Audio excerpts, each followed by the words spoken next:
Learning is defined as the behavioral change that results from the acquisition of information, especially from the environment. One of my most transformative learning experiences was when I became a sailing instructor. This was challenging for me because I had to learn how to effectively explain techniques that were purely physical and therefore stored in my procedural memory.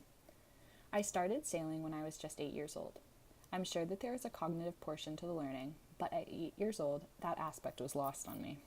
The joy of the wind in my hair and the salt on my tongue, however, was not. After spending days on the water, I learned through the law of effect what worked and what didn't. The law of effect summarizes how people observe the consequences of their actions and repeat the actions that evoke positive effects. When I performed a maneuver well, the boat went faster and sailed more smoothly. When I messed up, the boat slowed down, turned up into the wind, or even capsized. I spent every summer on the water sailing, and the basics quickly became ingrained in my procedural memory. My body performed the tasks required to sail well without my cognitive mind being actively involved. I knew from experience that a close-hauled course would let me sail faster, and thus I would assume it at the start of a race.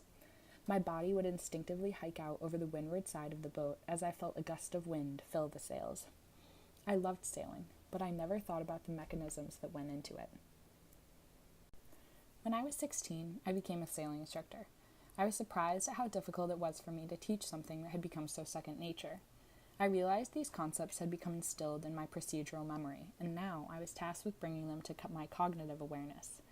I didn't think about ducking my head before tacking, and thus ensuring my head would not be hit with the boom. I just did it.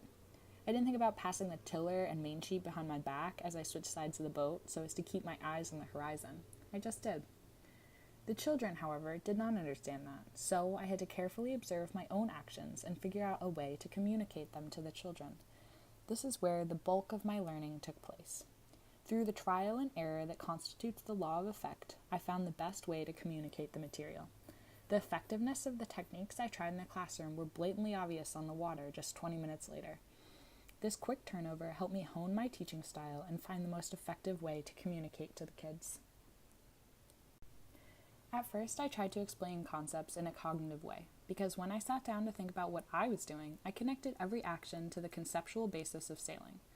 I explained lift, the negative pressure on the leeward side of the sail, as that is the principle that allows sailboats to move. In return, I got blank faces and no noticeable difference in the kids' sailing prowess. After perceiving the negative outcome of my last lesson, I decided I would try to teach them a technique by having them observe it performed on land.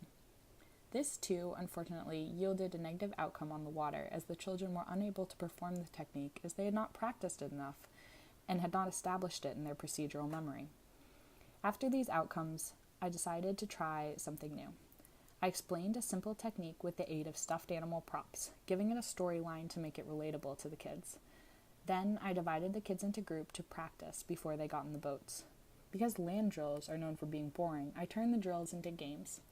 On the water that afternoon, I could see the kids execute the new technique we went over in the morning without any trouble.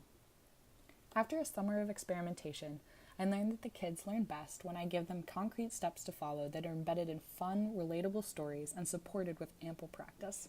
To me, sailing is still very much something that is stored in my procedural memory, but after summers of practice, I think I am able to explain it in a fun and effective way.